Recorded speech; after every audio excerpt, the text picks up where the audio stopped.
nandito naman tayo at nagbubukas ulit tayo na isang connector road. Ito ay bubuo ng koneksyon mula sa Cavitex hanggang sa C5.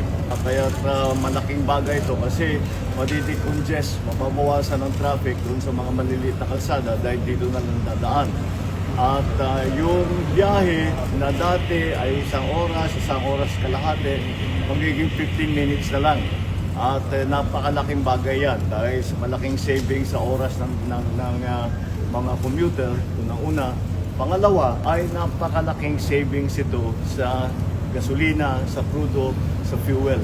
At hindi maliit na bagay ang mabawasan mo ang biyahe mo mula sa isang oras kalahati hanggang 15 minutes. Malaking savings yan. Ang objective, ang utos ni Pangulo sa amin, ni Sec Banoy, magbukas ng as many new roads as possible between now and Holy Week. Lalo na ngayon na mataas ang presyo ng gasolina, hirap yung mga kababayan natin.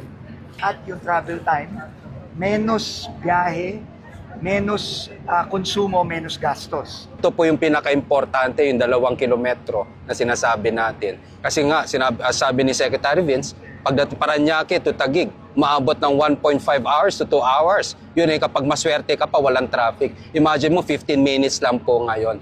Again, very timely po sa crisis na nangyari ngayon sa supply ng langis, at yung 15 minutes to, yung konsumo po ng gasolina at kurudo, malaking tulong po yan sa ating mga kababayan.